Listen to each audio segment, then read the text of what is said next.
السلام عليكم ورحمة الله وبركاته. أحبابي الحلوين، عاملين إيه؟ يلا بينا نكمل حلقات بداية الخلق.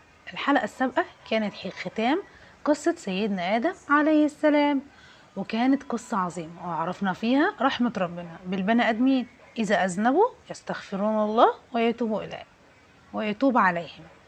وهنا مات آدم وكل الأرض على توحيد الله. ماذا حدث بعد وفاة آدم؟ وكيف انتشر الشرك في الأرض؟ ومن هو أول رسول بعد آدم عليه السلام؟ تعالوا نرد على كل الأسئلة دي في الحلقة دي.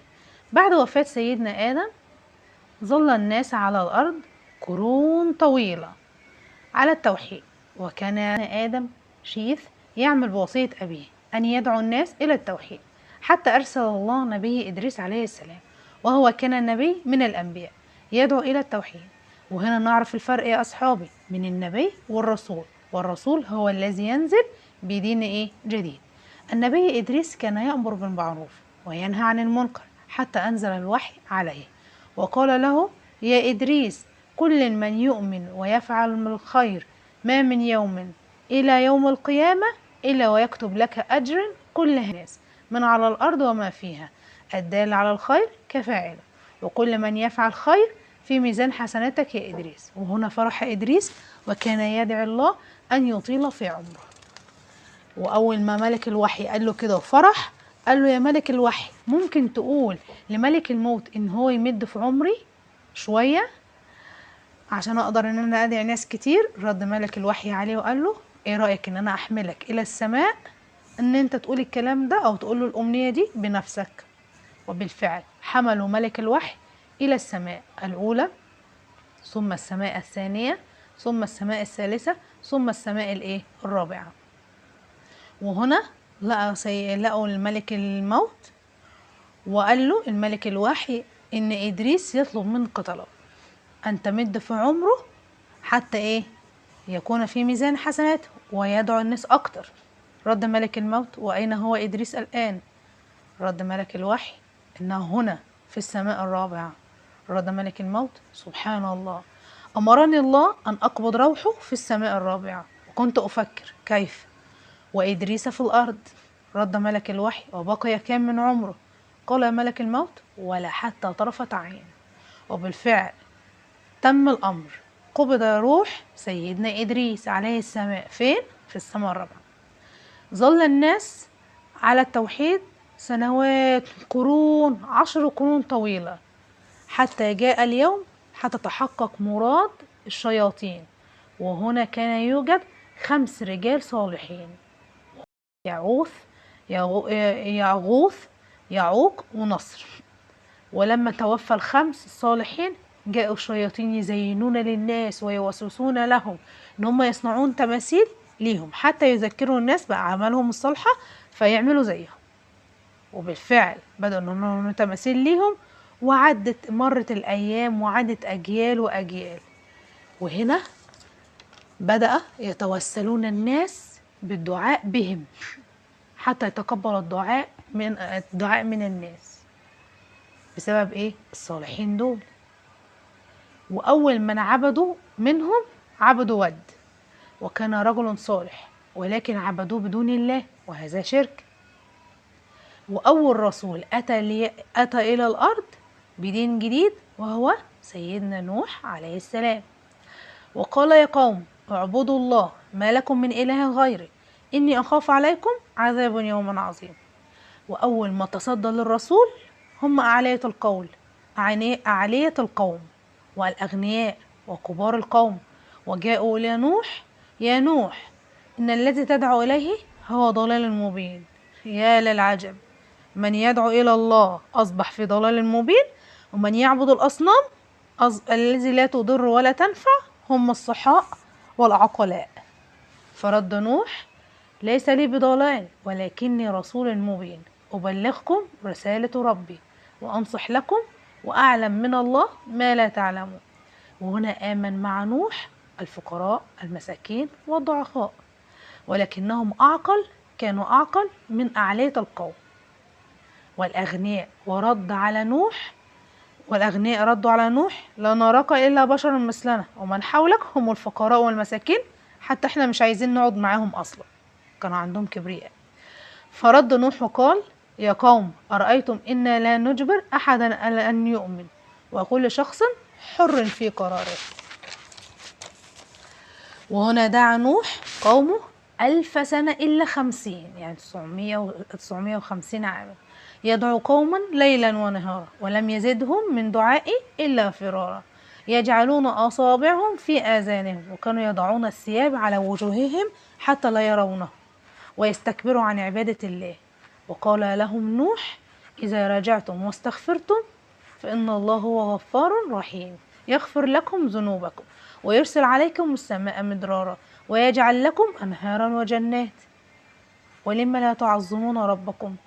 وكان يوجد في ذلك الوقت ملك فخم عظيم يملك من الأموال والبنين كثير، وكان يدعو الناس لغير عبادة الله ويشجع الناس على عبادة الأصنام، وهم في عناد واستكبار. حتى جاء إلى نوح بعض من الرجال قالوا: أنت تقول منذ زمن بعيد إن لم نؤمن فيعذبنا الله، أين هو الله وأين هو عذابه؟ لم نرى الله ولم نرى إليه عذابه، إن كنت صادق وأرينا عذاب الله. فرد نوح لهم: إن شاء الله ينزل الله عليكم العذاب. حتى زوجة سيدنا نوح وولده لم يؤمنوا به، ولكن آمن به قليل جدا. كل ده كان بيدعيهم في 1000 سنة إلا 50، يعني 950 عاما، كان يدعوهم ليلا ونهارا. والقليل اللي آمنوا به كانوا فقراء مساكين وضعفاء، ولكنه كان أعقل. وهنا بلغ الله نوح: يا نوح قد قفل باب التوبة ولن يؤمن بك أحدا بعد ذلك اليوم. وهنا حزن نوح لأن زوجته وابنه لم يؤمنوا بالله. وهنا أوحى الله إلى نوح أن يصنع سفينة في الصحراء. وهنا سأل سيدنا نوح: كيف أصنع السفينة في الصحراء ولا يوجد شجر ياخد منه الخشب؟ ولماذا أصنع السفينة في الصحراء وأين هي الماء التي تعوم فيها؟ قال الله: أصنع الفلك بأعيننا ووحينا. وهنا أمر الله نوح أن يصنع السفينة، وبالفعل بدأ في صناعتها عن طريق يزرع الأشجار، وحتى بعد ما تنمو يقطعها ويعمل بها.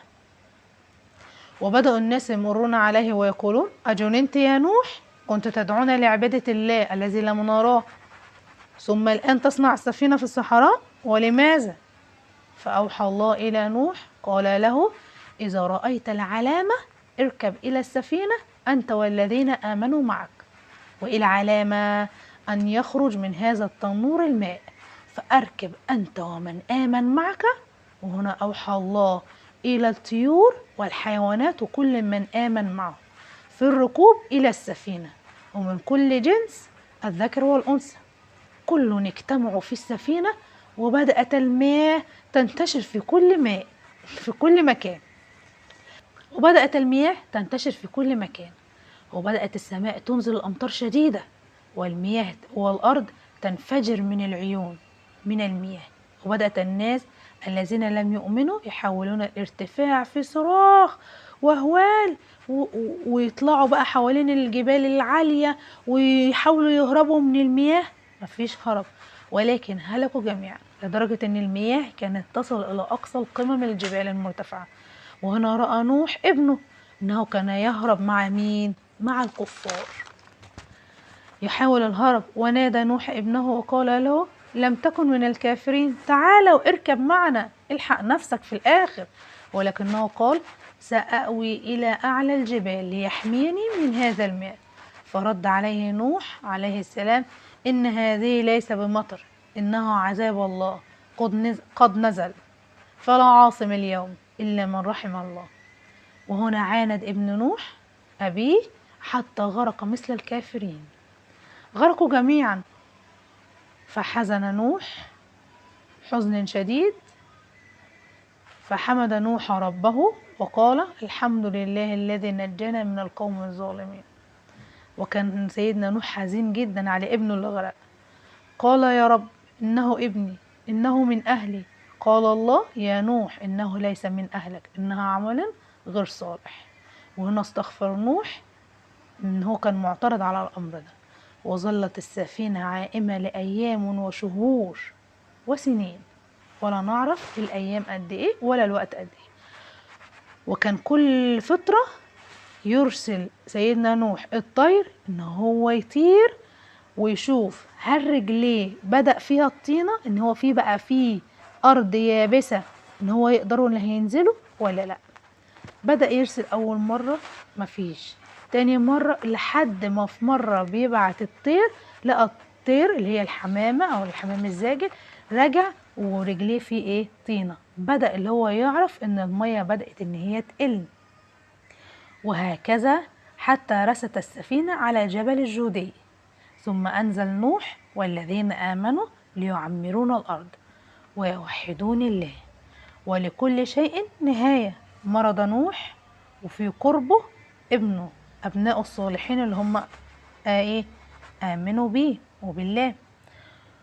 وكان في قربه ابنه ووصى نوح وقال له إن السماوات السبع، لو السماوات السبع والأرض في كفة، وكلمة لا إله إلا الله في كفة، تربح كفة لا إله إلا الله.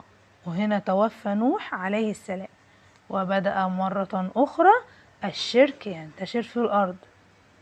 هنا بقى يا أصحابي عايزين نعرف مين اللي جه بعد سيدنا نوح، وإيه اللي حصل، والشرك بدأ إزاي، ونبي مين اللي نزل ولا رسول.